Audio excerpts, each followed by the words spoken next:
Hello दोस्तों, बहुत बहुत स्वागत है आपका जीके बुक में। जीके बुक में आज है बैंकिंग जीके का छठा पार्ट। और छठवें पार्ट में आज हम आपको बता रहे हैं ऑनलाइन मनी ट्रांसफ़र के तरीके। तो वीडियो को शुरू करते हैं और आगे बढ़ते हैं कौन कौन से तरीके हम इस्तेमाल करते हैं मनी ट्रांसफ़र के लिए। NEFT, RTGS, IMPS और UPI, इन 4 तरीक़ों से हम ऑनलाइन मनी को ट्रांसफ़र करते हैं। क्या प्रोसेस होती है, क्या लिमिट्स रहती हैं, क्या चार्जेस रहते हैं, सारी चीज़ें हम इस वीडियो में डिस्कस करेंगे। तो आगे बढ़ते हैं और सबसे पहले हम बात करेंगे NEFT के बारे में।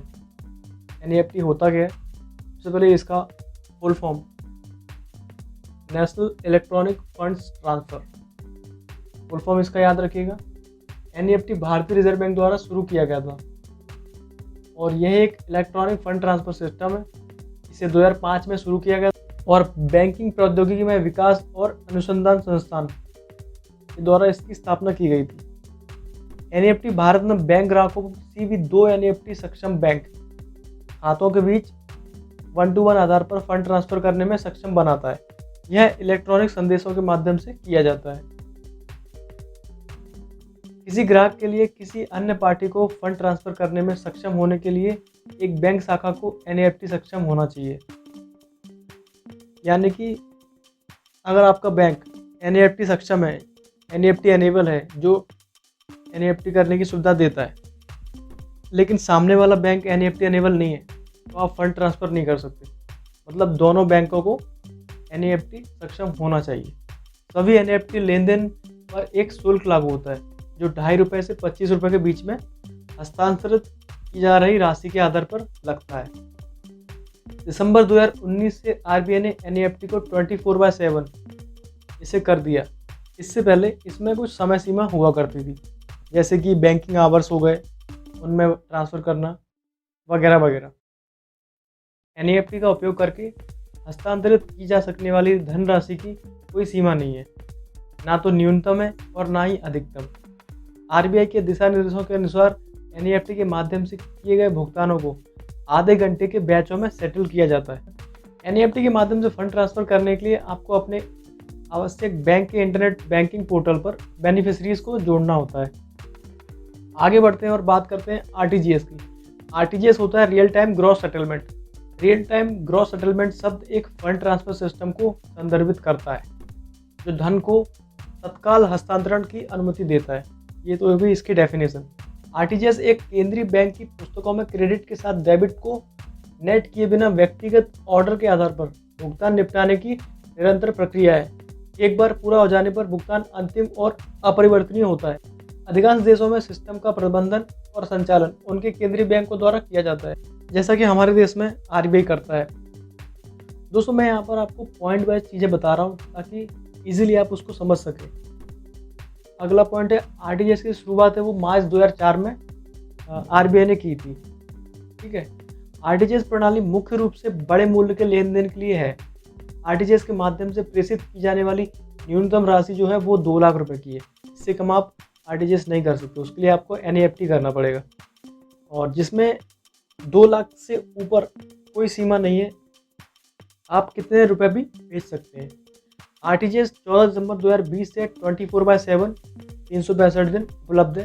पहले इसमें समय सीमा हुआ करती थी, जैसे कि NEFT में भी वही चीज़ सेम। असफल भुगतान को वापस करने में किसी भी देरी के मामले में मूल ग्राहक वर्तमान रेपो रेट प्लस 2% पर मुआवजा प्राप्त करने के लिए पात्र है। इनवर्ट ट्रांजैक्शन के ऊपर कोई चार्जेस नहीं लगता है। सेम NEFT में भी ऐसे ही होता है, इनवर्ट ट्रांजैक्शन पर कोई चार्जेस नहीं है। आउटवर्ड ट्रांजैक्शन जो होते हैं उसमें 2 लाख रुपए से 5 लाख रुपए तक का जो अमाउंट है उस पर जो चार्जेस है वो है ₹24.50 का। इससे अधिक वो बैंक ले नहीं सकता। ये RBI ने सेट किया हुआ है। इसके ऊपर टैक्स भी रहता है, अगर लगे तो जो अलग से रहेगा।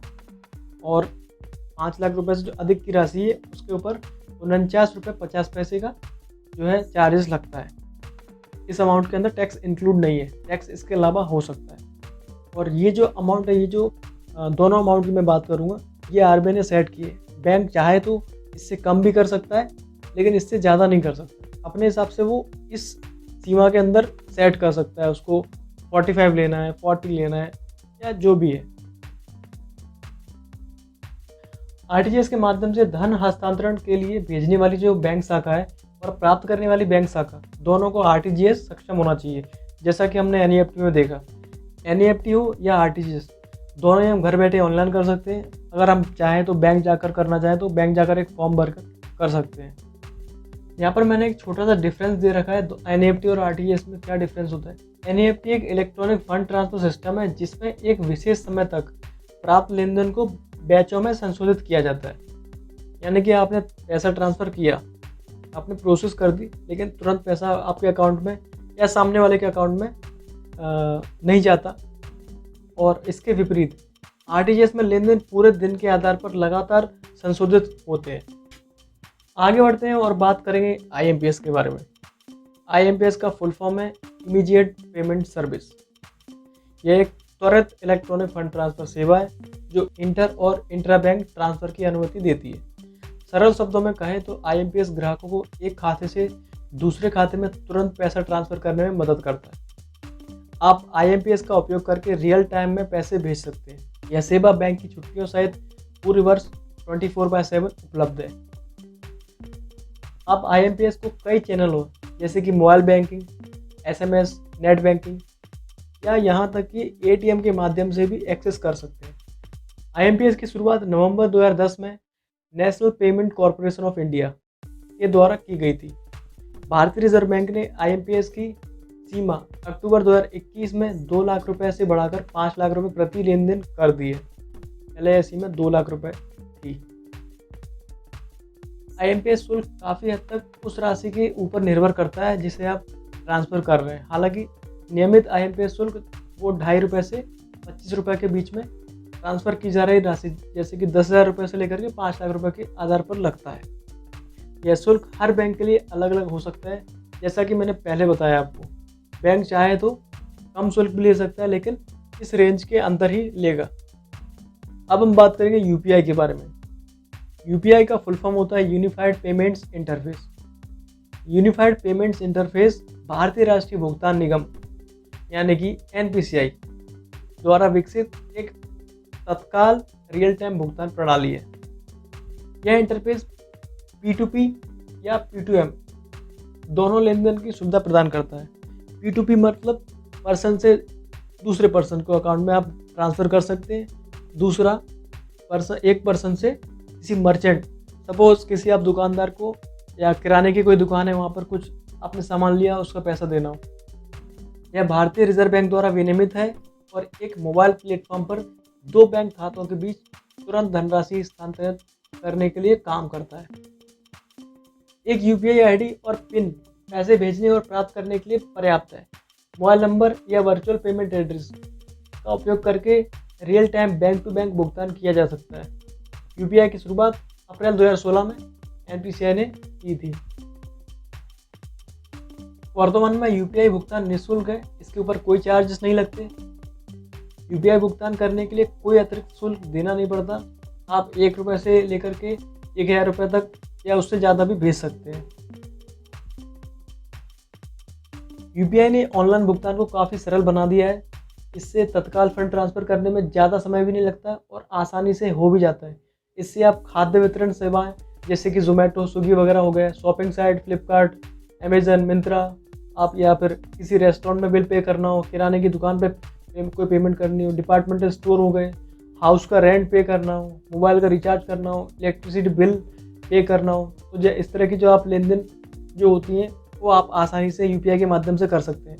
अब तो यूपीआई लेन देन और भी सरल हो गया है। आपको क्यूआर कोड स्कैन करना है और अपना पिन डालना है और जो राशि होती है वो डालनी है, बस लेन देन पूरा। अब तो सभी सरकारी बैंक और बहुत सारे प्राइवेट बैंक यूपीआई की सुविधा देते हैं अपने ग्राहकों को पैसे हस्तांतरण करने के लिए। यूपीआई ऐप्स के माध्यम से आप एक दिन में 1 लाख रुपए तक का लेन देन कर सकते हैं, इससे ज़्यादा नहीं। आप यूपीआई ऐप्स पर एक दिन में 10 से अधिक बार ट्रांजैक्शन नहीं कर सकते।